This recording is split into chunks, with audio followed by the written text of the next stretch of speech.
Mga kababayan, huwag po kayong mag-scroll. Kung isa ka sa milyong SSS pensioners o may lolo, lola o magulang na umaasa sa pension, may napakahalagang balita kami tungkol sa ikalabintatlong month pay ninyo sa 2026 na pwede kayong maligaw kung hindi nyo malalaman. Maraming pensioner ang nagulat nung nalaman nila na iba na ang schedule ng kanilang ikalabintatlong month pay. At kung hindi nyo susubaybayan itong video hanggang dulo, baka mawalan kayo ng pera na karapatan nyo. Panoorin ninyo ito ngayon dahil sa dulo ibubunyag namin ang eksaktong halaga, petsa ng release at kung sino talaga ang makakakuha. Huwag palampasin. Ang bawat segundo ng video na ito ay pwede kayong makatipid ng libo-libong piso. Mga kababayan, kung gusto nyo lagi kayong unang makaalam ng mga importanteng balita para sa mga SSS pensioner, dito sa channel lang kayo dapat. Ako mismo ang naglalabas ng mga updates at gabay para sa inyo at pareho nating siguradong hindi nyo maiwan ang anumang mahalagang detalye. Ita-upload ko rin ang topic na ito ng detalyado, kaya mag-subscribe kayo ngayon para siguradong makuha nyo lahat ng impormasyon ng diretso sa inyo. Mga kababayan, kung kayo ay isang SSS pensioner o mayroon kayong magulang, lolo, lola o kamag-anak na tumatanggap ng pensyon mula sa Social Security System, pakinggan ninyo ng mabuti ang video na ito dahil may napakahalagang balita tayong tatalakayin ngayon. Maraming nagtanong sa amin sa comment section tungkol sa ikalabintatlong month pay ng mga SS pensioner. Kung kailan ito ilalabas, magkano ang matatanggap at sino ba talaga ang kwalipikado. Kaya naman sa video na ito, bibigyan namin kayo ng kumpletong impormasyon mula simula hanggang katapusan para walang maiwanang hindi naiintindihan. Huwag kayong aalis sa video na ito dahil baka may mahalagang detalye kayong mapalagpas na maaaring makaapekto sa inyong benepisyo. Una sa lahat, pag-usapan natin kung ano. Discover more YouTube API access language translation tools, video player customization ba talaga ang tinatawag na ikalabintatlong month pay para sa mga SSS pensioner. Marami sa atin ang pamilyar sa ikalabintatlong month pay ng mga empleyado sa pribadong sektor, yung dagdag na sahod na binibigay sa kanila bago magpasko. Ngunit para sa mga pensioner ng SSS, iba ang sistema. Ang kanilang ikalabintatlong month pay ay tinatawag ding ikalabintatlong month pension o Christmas bonus ng SSS. At ito ay isang karagdagang bayad na katumbas ng isang buwang pensyon na ibinibigay bilang pasasalamat at tulong sa mga pensioner lalo na ngayong panahon ng Kapaskuhan. Hindi ito isang bagong benepisyo. Matagal na itong pinagkakaloob ng SSS sa kanilang mga miyembro na nagretiro na at tumatanggap na ng regular na buwan ng pensyon. Ang pagkakaiba lang ngayon ay siya ang timing ng pagpapalabas ng nasabing ikalabintatlong month pension para sa taong 2026. Ngayon, bakit kailangan pang ipaliwanag ang timing? Kasi maraming pensioner ang nagtanong, dati natatanggap ko ang aking ikalabintatlong month pay sa Disyembre.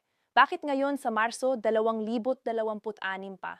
Ito ang eksaktong tanong na susugurin natin ngayon. Ayon sa mga pinakabagong impormasyon mula sa SSS, may hakbang na ginawa ang pamahalaan at ang SSS mismo para mas mapabilis ang proseso ng pagpapalabas ng benepisyo sa mga pinare. Ang layunin ay simple. Ayaw nilang tamaan talapa ang pera ng mga matatanda at mga retirado, lalo na ang mga taong lubos na umaasa sa kanilang buwan ng pensyon bilang pangunahing pinagkukunan ng kabuhayan. Kaya naman, ang ikalabintatlong month pay na kadalasan ay nililista at ipinamamahagi sa pagtatapos ng taon ngayon ay may posibilidad na ilabas ng mas maaga. At ang Marso 26 ay isa sa mga pinakainaasahang petsa ng pagpapalabas. Mahalaga ring maunawaan natin ang kaibahan ng maagang pagpapalabas at regular na pagpapalabas. Sa nakaraang mga taon, ang ikalabintatlong month pension ng SSS ay karaniwang ilalabas sa Nobyembre o Disyembre bilang bahagi ng holiday assistance ng pamahalaan. Ngunit sa ilang mga taon, nagkaroon ng pagkaantala dahil sa iba't ibang kadahilan kabilang ang proseso ng pagpapatunay ng mga miyembro. Technical na issue sa sistema ng bayad o kaya naman das na mga pagbabago sa patakaran ng SSS. At sa sitwasyong ito, ang Marso na petsa ay hindi ibig sabihin na huli na ito. Sa katunayan, maaari itong mga hulugang ang SSS ay nagbibigay ng advance o maagang pagpapalabas ng benepisyo para sa taong 2026 na ang dating expectation ay ilalabas lamang sa bandang katapusan ng taon. Ito ay isang magandang balita para sa mga pensioner dahil nangangahulugang hindi nila kailangang maghintay ng matagal. Para mas maunawaan natin ang buong larawan, kailangan nating pag-aralan kung sino ba ang mga kwalipikadong makatanggap ng ikalabintatlong month pension mula sa SSS. Hindi lahat ng miyembro ng SSS ay automatikong makakatanggap nito. May mga particular na kondisyon na kailangang matugunan. Una, kailangan kang maging isang aktibong pensioner ng SSS. Ibig sabihin, kasalukuyan kang nakatanggap ng buwanang retirement pension mula sa SSS.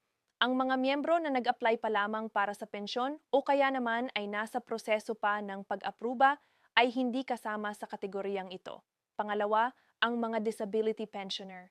Yung mga miyembro na hindi nakapagtrabaho or hindi na makakapagtrabaho dahil sa permanenteng kapansanan at tumatanggap ng monthly disability pension ay kabilang din sa mga kwalipikado. Pangatlo, ang mga survivorship pensioner, yung mga balo, anak o dependent na miyembro ng isang namatay na SSS member at kasalukuyang tumatanggap ng survivor's pension ay may karapatang matanggap ang ikalabintatlong month benefit na ito. Ngayon, pag-usapan naman natin ang pinakainaabangan ng lahat. Magkano ba ang matatanggap? Ang simpleng sagot ay katumbas ito ng inyong isang buwang pensyon. Kaya kung ang inyong buwan ng pensyon ay 5,000 piso, ang inyong ikalabintatlong month pay ay 5,000 piso rin. Kung ang inyong buwan ng pensyon ay 10,000, ganun din ang inyong ikalabintatlong month. Though, ang pangunahing formula na ginagamit ng SSS sa pagkukwenta ng ikalabintatlong month pension. Hindi ito isang flat rate o pantay-pantay na halaga para sa lahat. Nakasalalay ito sa inyong individual na monthly pension amount, na naman ay nakabatay sa inyong mga kontribusyon sa SS noong nag-aaktibo ka pa bilang miyembro.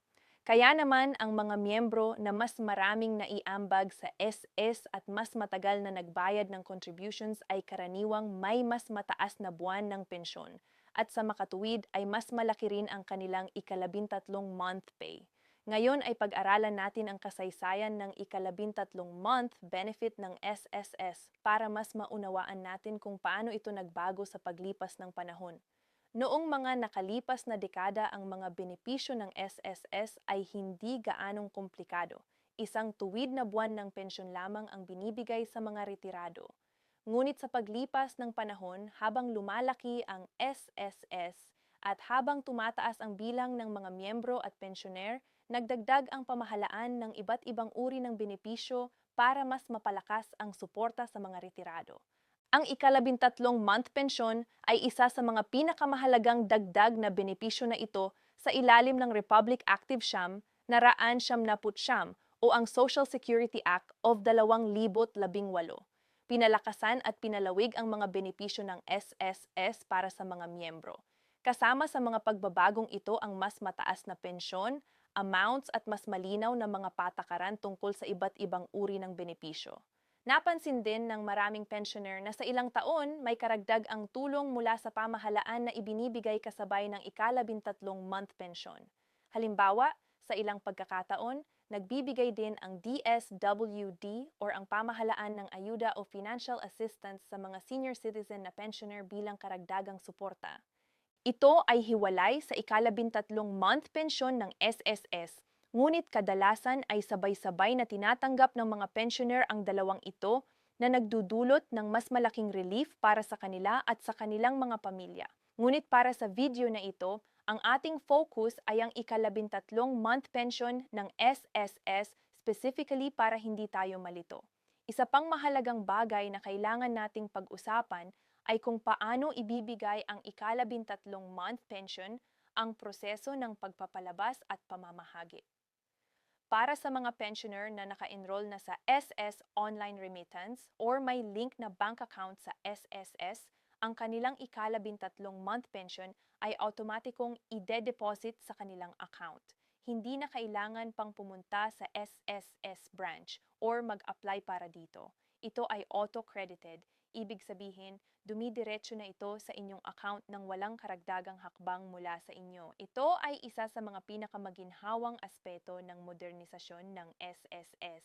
Ang sistema nila ngayon ay mas digital at mas mabilis kaysa dati. Para naman sa mga pensioner na hindi pa nakalink ang kanilang bank account sa SS o kaya naman ay gumagamit pa rin ng humid card para sa kanilang pensyon, ang proseso ay bahagyang naiiba. Maaaring kailanganin nilang pumunta sa kanilang authorized bank or remittance center para makuha ang kanilang ikalabintatlong month pension.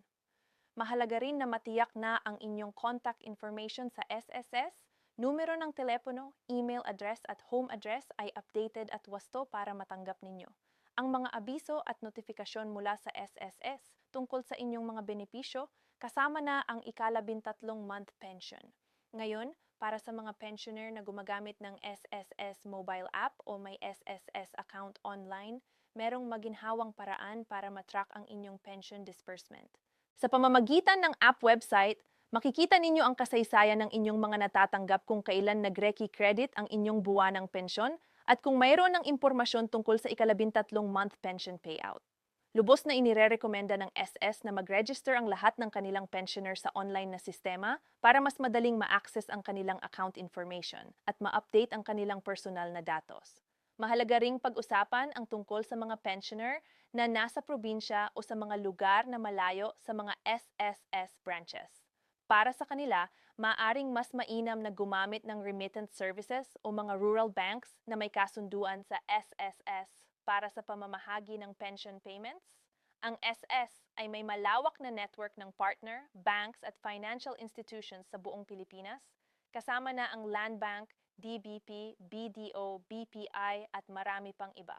Pati na rin ang mga money remittance centers tulad ng Lillier at Cebuana Lillier sa mga lugar na hindi accessible ang mga malalaking bangko.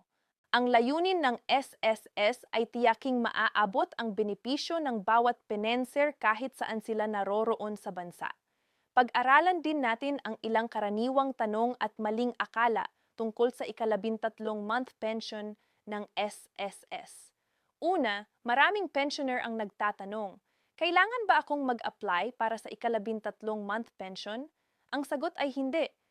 Hindi na kailangan ng hiwalay na application. Kung isa kang aktibong pensioner ng SSS at nakakatanggap ng regular na buwan ng pensyon, automatiko kang kabilang sa listahan ng mga makakatanggap ng ikalabintatlong month benefit. Ito ang isa sa mga pinakamagandang aspeto ng benepisyong ito. Automatic at walang karagdagang paperwork. Pangalawa, may mga nagtatanong, apektado ba ang aking ikalabintatlong month pension kung nagsimula pa lamang akong makatanggap ng pensyon ngayong taon? Ang sagot dito ay depende sa patakaran ng SSS sa partikular na taon. Sa ilang kaso, ang mga bagong pensioner na nagsimula makatanggap ng pensyon sa loob ng taon ay maaaring makatanggap ng prorated na ikalabintatlong month benefit. Ibig sabihin, ang halaga ay proporsal sa bilang ng mga buwang natanggap nila ang pensyon sa taong iyon. Sa ibang kaso naman, ang SSS ay nagbibigay ng buong ikalabintatlong month benefit kahit sa mga bagong pensioner. Para sa eksaktong impormasyon tungkol dito, pinakamainam na direktang makipag-ugnayan sa SSS o bisitahin ang kanilang opisyal na website. Pangatlo, may mga pensioner na nagtatanong, kung namatay ang aking asawa na pensioner bago mailabas ang ikalabintatlong month pension, makukuha pa ba ito ng pamilya?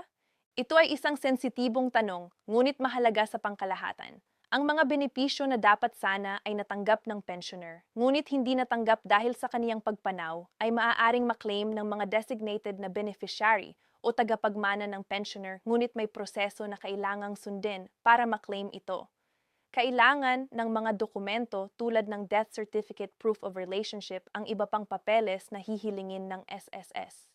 Para sa ganito pang uri ng sitwasyon, pinakamabuting personal na makipagkita sa SSS para sa tamang gabay.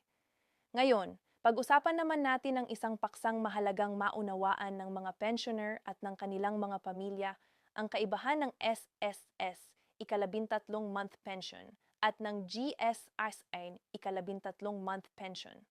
Maraming tao ang nalilito sa dalawa dahil magkapareho ang pangalan ngunit magkaibang institusyon ang nangangasiwa sa kanila. Ang SS or Social Security System ay para sa mga manggagawa sa pribadong sektor. Yung mga empleyado ng mga pribadong kumpanya, mga self-employed na individual, kasambahay at iba pa. Ang GSIS naman or Government Service Insurance System ay para sa mga empleyado ng pamahalaan, mga government workers tulad ng mga teacher, police, sundalo at iba pang government employees. Kaya kung ang inyong pensyon ay galing sa SS, ang ika-13 month pension na tinalakay natin sa video na ito ang para sa inyo. Kung galing naman ito sa GSIS, magkaibang patakaran at proseso ang susundin at mas mainam na direkta kayong makipag-ugnayan sa GS para sa tamang impormasyon. Isang bagay pa na gusto naming bigyang diin ay ang kahalagahan ng pagpapanatili ng inyong SSS records na tama at updated. Maraming pensioner ang nakaranas ng abala at pagkaantala sa pagtanggap ng kanilang mga benepisyo dahil sa hindi tama o lumang impormasyon sa kanilang SSS records. Halimbawa, kung nagbago ang inyong bank account, lumipat kayo ng tirahan, kailangan ninyong agad na i-update ang inyong impormasyon sa SSS para hindi malagyan ng problema ang pagpapadala ng inyong pensyon. Ang SSS ay may online portal at mobile app kung saan maaari ninyong i-update ang inyong personal na impormasyon nang hindi na kailangang pumunta sa opisina. Ito ay napaka-convenient lalo na para sa mga matatanda na mahirap maglakad o maglakbay. Para sa mga nagtatanong kung paano mag-enroll sa online na serbisyo ng SSS, simple lang ang proseso. Una, kailangan ninyo ng inyong SSS number at isang aktibong email address. Pumunta sa opisyal na website ng SS na nasa adgov.ph. Hanapin ang link para sa My SS Member Registration.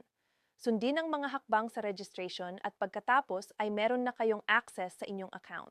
Sa pamamagitan nito, makikita ninyo ang inyong contribution history, loan records, benefit records at iba pang mahahalagang impormasyon tungkol sa inyong SSS account. Para sa mga hindi sanay sa teknolohiya, maaari ninyong hilingin sa inyong mga anak o apo na tulungan kayo sa prosesong ito o kaya ay pumunta sa pinakamalapit na SSS branch para humingi ang tulong mula sa kanilang mga staff. Isa sa mga bagay na maaaring magpabilis sa pagpapalabas ng ika-13 month pension ay ang pagiging handa ng SSS sa kanilang sistema. Sa nakaraang mga taon, namuhunan ang SS modernisasyon ng kanilang teknolohiya at proseso para mas mabilis at mas mahusay na mapangasiwa ang milyon-milyong transaksyon ng kanilang mga miyembro at pensioner. Ang resulta nito ay mas mabilis na pagpapadala ng mga benepisyo, mas mabilis na processing ng mga claims at mas maginhawang serbisyo para sa lahat. Kaya naman kapag sinabi nating ang ika-13 month pension para sa 2026 ay ilalabas ng mas maaga, ito ay resulta ng parehong pagpapabuti ng patakaran ng SSS at ng kanilang teknolohiya. Ngayon, nais naming pag-usapan ang isang napakahalagang bagay na kailangan ng bawat pensioner na malaman ang pag-iingat laban sa mga scam at pandaraya. Sa tuwing may balita tungkol sa pagpapalabas ng malalaking benepisyo tulad ng ika-13 month pension, lagi ring may mga masasamang tao na nagtatangkang samantalahin ang mga pensioner. Huwag kayong magtiwala sa sinumang taong lumapit sa inyo, maging sa personal, sa telepono o sa social media, at nag-aalok na tulungan kayong makuha ang inyong ika-13 month pension kapalit ng bayad o ng inyong personal na impormasyon. Ang lehiti proseso ng SSS ay libre at hindi nangangailangan ng bayad para makuha ang inyong benepisyo. Huwag ding ibahagi ang inyong SSS number, password, OTP, one-time password o anumang personal na impormasyon sa sino man na hindi kayo siguradong kinatawan ng SSS. Kung may nag-uulat sa inyo na kailangan ninyo ng medyasyon o tulong para makuha ang inyong pensyon kapalit ng komisyon, ito ay siguradong scam. Mas mainam na direkta kayong makipag-ugnayan sa SSS sa kanilang hotline o pumunta sa pinakamalapit na SSS branch. Bukod pa rito, nais naming paalahanan ang lahat ng pensioner na ang opisyal na SSS hotline ay 1455 para sa Metro Manila at mayroon din silang mga regional offices sa buong bansa. Ang kanilang opisyal na website ay www.tuldok.ss.tuldok.gov.pp at ang kanilang mga opisyal na social media accounts ay nakalista sa website na iyon. Anumang impormasyon na hindi nagmumula sa mga opisyal na channel na ito ay dapat suriin muna bago paniwalaan. Sa panahon ng social media, napakadali ng pagkalat ng maling impormasyon at dapat tayong maging maingat sa pagbabasa at pagbabahagi ng mga balita tungkol sa SSS benefits. Gusto rin naming pag-usapan ang kalagayan ng mga OFW pensioner, yung mga miyembro ng SSS na nagtatrabaho o tumira na sa ibang bansa, ngunit nagpapatuloy pa ring makatanggap ng kanilang SSS pensyon. Para sa kanila, ang proseso ay bahagyang naiiba dahil ang kanilang pensyon ay karaniwang ipinapadala sa kanilang nakatalagang bank account sa Pilipinas. O kaya naman ay may arrangement para matanggap ito sa ibang bansa sa pamamagitan ng partner banks at remittance centers ng SS.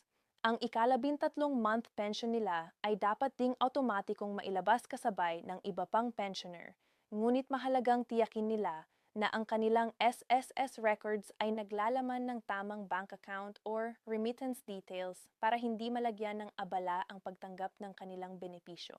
Para sa mga pamilya ng mga pensioner, partikular na sa mga anak o kamag-anak na tumutulong sa kanilang matatanda, nais naming ibahagi ang ilang praktikal na payo. Una, tulungan ang inyong mga magulang o lolo at lola na i-update ang kanilang SSS records at tiyaking tama ang lahat ng impormasyon. Pangalawa, tulungan silang mag-enroll sa online na serbisyo ng SSS para mas madali nilang ma-monitor ang kanilang account. Pangatlo, ipaliwanag sa kanila ang tungkol sa mga posibleng scam at turuan. Silang maging maingat sa pagbabahagi ng personal na impormasyon at pang-apat.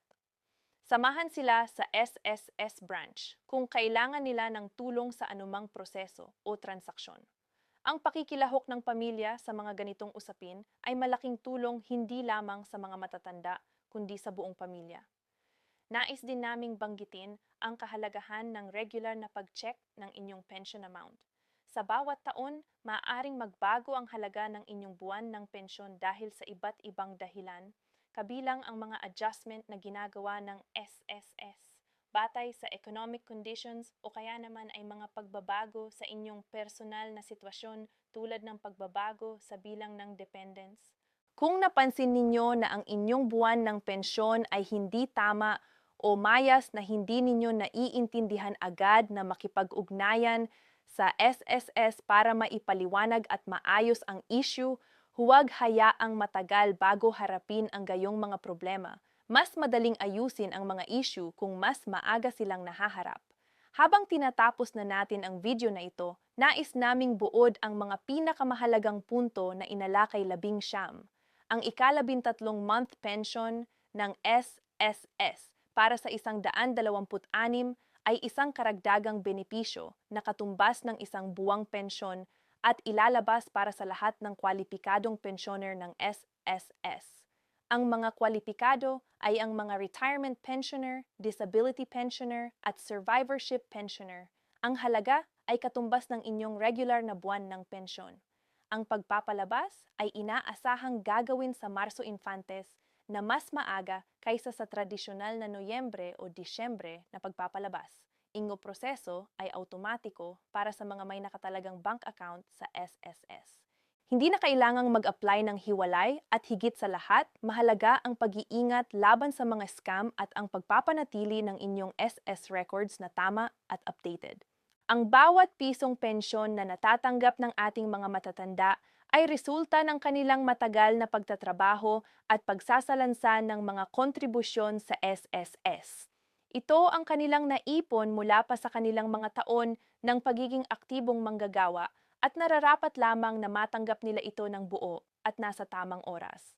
Ang SSS bilang institusyon ng pamahalaan ay may responsibilidad na tiyakin na ang bawat sentimo ng benepisyong ito ay nakakarating sa mga karapat-dapat na tatanggap nito. At tayo bilang mga miyembro ng pamilya at komunidad ng mga pensioner ay may papel ding gawin para tiyaking naiintindihan ng ating mga mahal sa buhay ang kanilang mga karapatan at benepisyo. Kung may mga katanungan kayo tungkol sa inyong SS pension, ikalabintatlong month benefit o anumang iba pang benepisyo ng SSS, Huwag magatubiling makipag-ugnayan sa SSS ng direkta sa pamamagitan ng kanilang hotline, website, o sa pamamagitan ng personal na pagbisita sa pinakamalapit na SSS branch sa inyong lugar. Ang impormasyon ay kapangyarihan at mas alam ninyo ang inyong mga karapatan, mas mahusay kayong makakakuha ng mga benepisyong karapat-dapat sa inyo. Maraming salamat sa inyong panunood at huwag kalimutang i-share ang video na ito sa inyong mga kakilala na SSS pensioner para makatulong din sa kanila. Ang impormasyon ay pinakakapakipakinabang kapag ibinabahagi. Kaya samahan tayo sa pagtulong sa isa't isa para mas maraming tao ang makaalam ng kanilang mga karapatan sa SS.